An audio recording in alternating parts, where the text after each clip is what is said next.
Olá, sejam mais uma vez bem-vindas e bem-vindos ao nosso canal Aliteração. No vídeo de hoje nós vamos continuar nossa trajetória pela história da literatura brasileira, que nós paramos no Romantismo, primeira metade do século XIX. Vale ressaltar que os próximos 3 movimentos literários que a gente for ver, ou seja, os próximos 3 vídeos, eles correspondem aos movimentos literários da segunda metade do século XIX e início do século XX. O que significa que esses 3 movimentos existiram concomitantemente, eles foram contemporâneos. Então a escolha pela sequência dos vídeos, né, que hoje vai ser do realismo e naturalismo, no próximo vai ser do parnasianismo e depois do simbolismo, não é uma escolha cronológica, né? Não é uma sequência cronológica que existe entre esses 3 movimentos, tá? Porque, como eu disse, eles eram contemporâneos, eles aconteceram ao mesmo tempo. É simplesmente uma sequência mais consagrada, então eu resolvi seguir essa sequência só para dar um tom mais didático para isso, tá bom? Então, hoje nós vamos falar do realismo e naturalismo. Por que realismo e naturalismo? Porque, na verdade, é um grande movimento com algumas características comuns e que se subdivide em 2, vamos dizer assim, submovimentos, ou em 2 subcategorias, de acordo com algumas características mais específicas, tá? Então, o realismo e naturalismo, como eu disse, é um movimento que surgiu a partir de 1881, então a data histórica que marca o início do realismo e do naturalismo no Brasil é o ano de 1881, com a publicação de 2 obras que são muito importantes para a literatura brasileira, que é o Memórias Póstumas de Brás Cubas, do Machado de Assis, e O Mulato, do Aloysio Azevedo. Então, a publicação dessas 2 obras marca, então, o início do realismo e naturalismo no Brasil. Vamos falar um pouco das características desses movimentos. O realismo e o naturalismo eles surgem como um contraponto ao romantismo. Se a gente se lembrar do que a gente falou sobre o romantismo, tinha a ver com aquela questão da exacerbação, da supervalorização da subjetividade do escritor, enfim, dos sentimentos. E aí o realismo vai se contrapor a isso, trazendo uma literatura que vai tratar dos aspectos mais objetivos da natureza humana, né? No caso do realismo, dos aspectos mais ligados às estruturas psicológicas dos personagens. Então a literatura realista é uma literatura que vai fazer uma análise psicológica dos seus personagens, mas é uma psicologia que não está totalmente livre das relações sociais que esses mesmos personagens vivem. Então, tanto o realismo como o naturalismo vão tratar muito das relações sociais. Só que o realismo vai tratar das relações sociais nas suas manifestações dentro da estrutura psicológica do personagem, e o naturalismo vai tratar das relações sociais mais explícitas, mais concretas, mais, né, nuas e cruas. Por isso que ele vai ser chamado de naturalismo. Então, o naturalismo, enquanto o realismo vai para o lado psicológico, o naturalismo vai mais para o lado biológico e social. É basicamente essa a diferença entre esses 2 movimentos. Então, a gente precisa entender um pouco por que esses movimentos surgem também no Brasil, justamente no final do século XIX. A gente não pode esquecer que o final do século XIX para a história do Brasil é um período muito importante. Por quê? Porque, veja, em 1888 é abolida a escravidão no Brasil, pelo menos oficialmente, né? Através da assinatura da Lei Áurea, e logo no ano seguinte, em 1889, é proclamada a República. Então, veja, o Império Brasileiro, se a gente parar para ver, o Império Brasileiro é um império curto, né? Ele tem 67 anos de duração só, né? O Brasil deixa de ser colônia em 1822, passando a ser um império, só que 67 anos depois ele deixa de ser um império e passa a ser uma república. E a gente não pode esquecer que a República Brasileira foi proclamada através de uma ação militar. né? Eu não vou chamar de golpe militar, mas foi, né? Foi uma ação militar que proclamou a República Brasileira, tanto que o primeiro presidente brasileiro era um militar, né? O Marechal Deodoro da Fonseca, um militar. Então veja, e por que os militares intervieram, né? O Império Brasileiro, ele era um império que ele brigava muito entre uma modernização através da industrialização, de uma indústria ainda muito manufatureira, muito de produtos básicos, né? Uma expansão do comércio, mas ainda assim guardando heranças da sua característica de colônia exploratória, né? Ou seja, aquela colônia que servia para fornecimento de matéria-prima. E se a gente for parar para ver, isso perdura um pouco até hoje. Acontece que todos os outros países do mundo já tinham abolido a escravidão. O Brasil foi o último, né? E aí, com a abolição da escravidão, começa a vir, ou mesmo antes, né, começa a vir um incentivo da imigração, principalmente de europeus para o Brasil, né? Então, todos esses fatos levam a uma maior influência, maior ainda influência do pensamento europeu e da cultura europeia no Brasil. E, no final do século XIX, a gente está falando aí também de um realismo na literatura europeia e tudo mais. Então, todas essas influências fazem com que o Brasil, ao mesmo tempo que busque essa influência europeia, busca criar uma identidade nacional, né, por conta dessa luta republicana, abolicionista. Então o país precisa deixar de ser um império que também tinha muitas características portuguesas, afinal de contas os dois imperadores brasileiros eram da família real portuguesa. Então essa tentativa de criar uma identidade nacional através da arte e da literatura faz com que o realismo no Brasil seja implantado nesse período, justamente para que essa nova república, né, se a gente pensar que o realismo foi inaugurado em 1881, a gente está falando de 8 anos antes da proclamação da República. Então já é um prenúncio, né, uma preparação para a instauração dessa república que precisa de uma identidade, né? Então a literatura realista e naturalista vem um pouco tentar colaborar para a construção e para a análise dessa identidade nacional, dessa república, só que vale ressaltar sempre uma república militar. Bom, autores do realismo e do naturalismo a gente não precisa falar, né? Eu acho que eles são muito conhecidos, Raul Pompeia, Machado de Assis, Aloysio Azevedo, Adolfo Caminha, enfim, vários autores. Eu quero ressaltar um que eu acho que é o mais importante, porque é inclusive um dos autores mais importantes da literatura brasileira, que é o Machado de Assis. Machado de Assis foi autodidata, ele era neto de escravos alforriados, então toda essa controvérsia sobre a negritude do Machado de Assis não tem sentido de ser, né?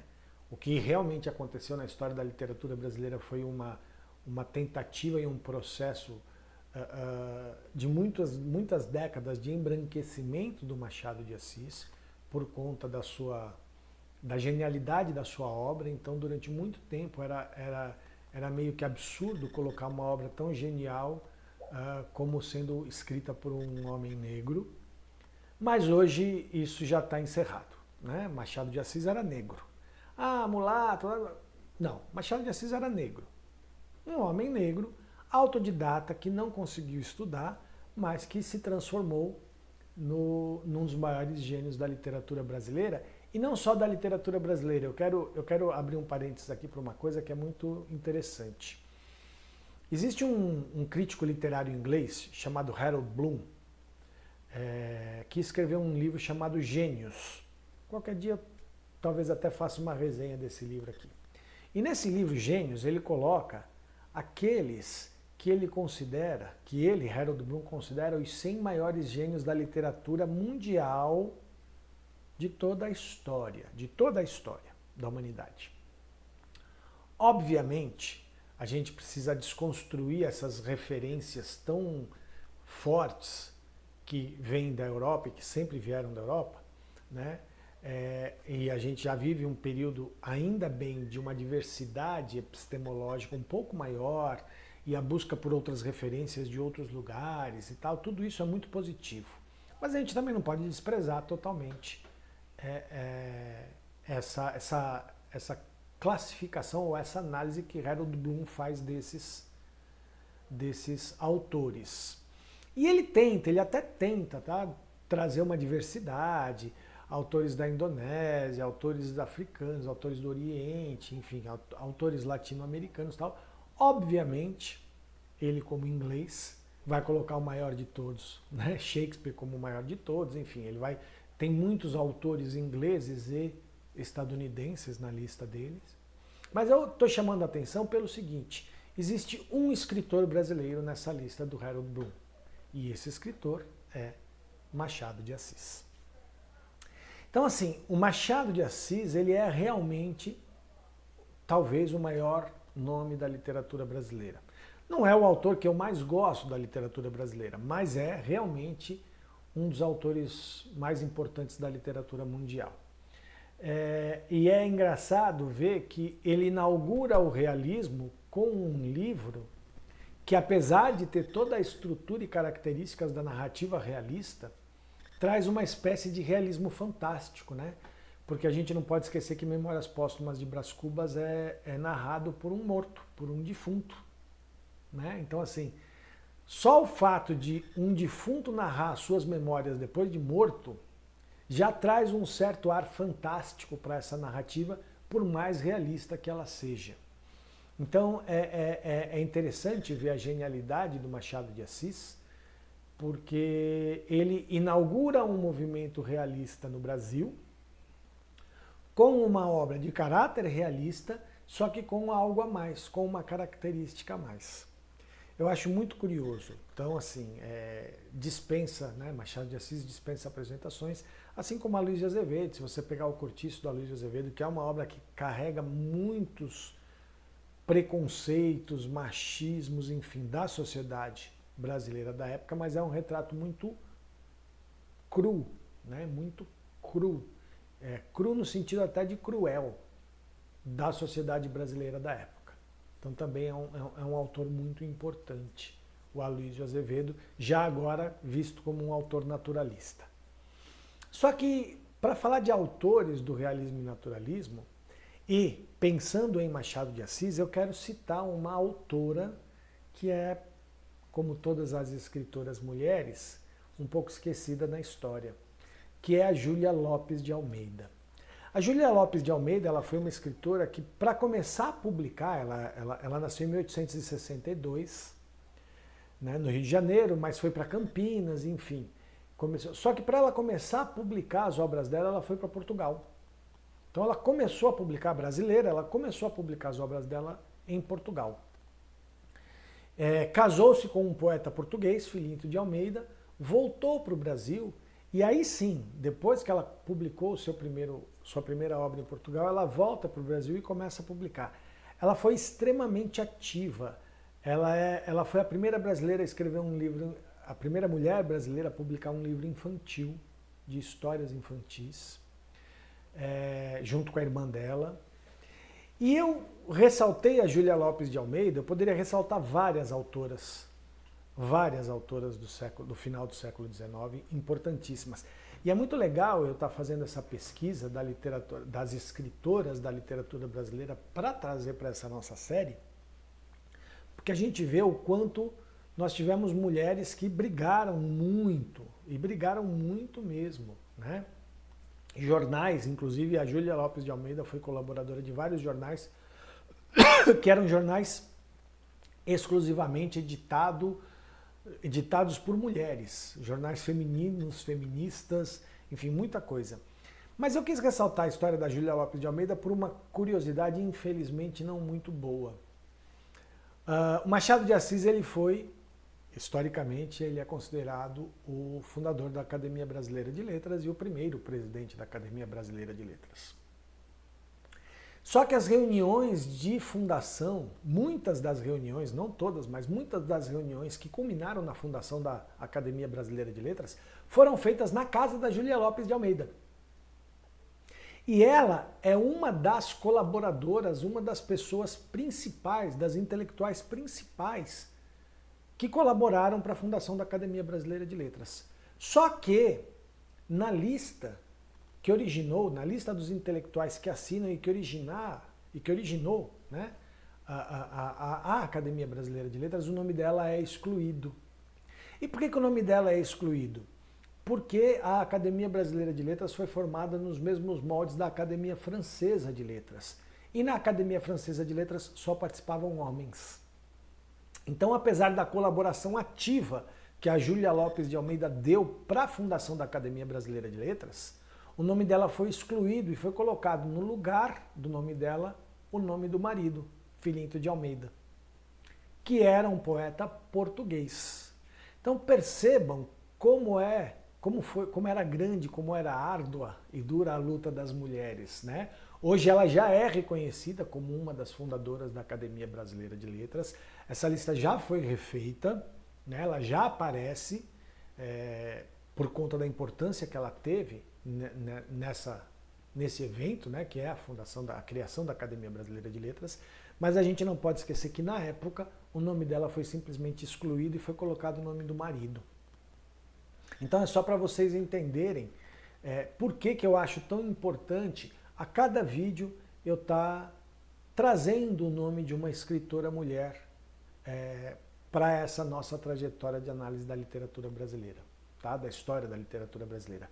Porque as mulheres tiveram uma luta árdua para serem reconhecidas como escritoras, né? A gente já viu o caso de mulher que teve que publicar obra com nome de homem, enfim, e agora a gente viu essa coisa da Júlia Lopes de Almeida, que ajudou na fundação da Academia Brasileira de Letras e teve seu nome excluído pelo simples fato de ser mulher.